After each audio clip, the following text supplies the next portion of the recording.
Were there any diagnostic challenges present in your evaluation of Jeremy Christian?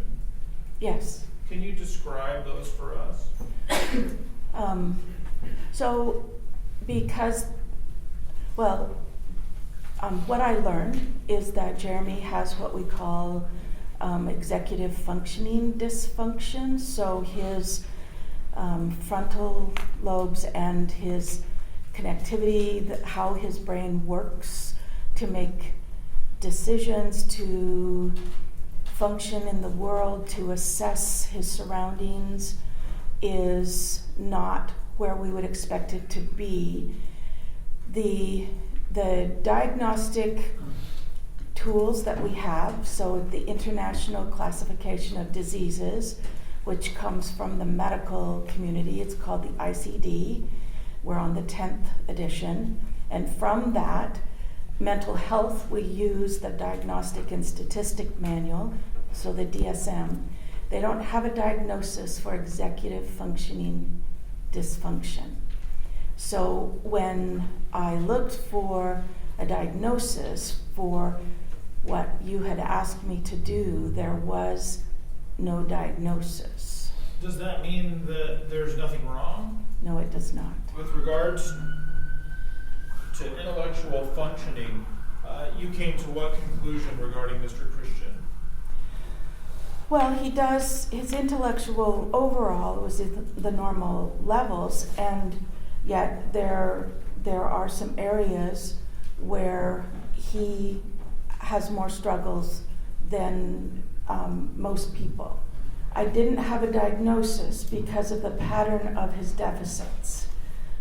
But what I determined was that there was a deficit in his executive functioning in particular, and there are also deficits in his understanding of abstract and complex verbal information.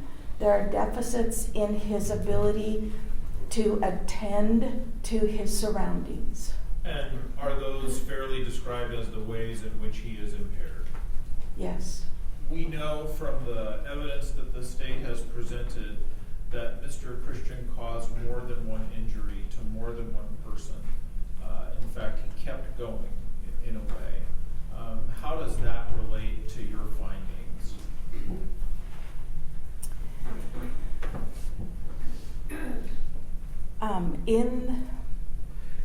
Do you need me to speak in hypotheticals? No, I think you can address his conduct. Okay. So there was a lot of commotion just in a normal train. There are a lot of people, they're doing a lot of different things.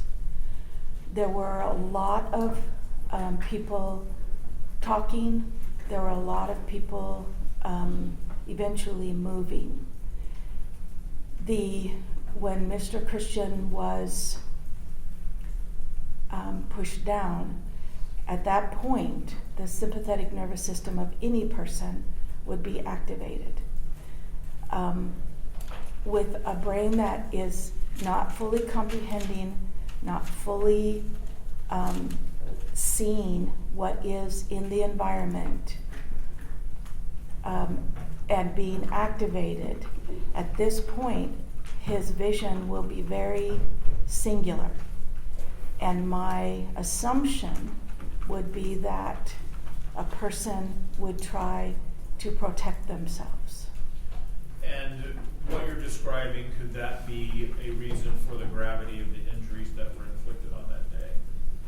I believe so. And along with that, is there an element of separation to that in terms of the number of blows?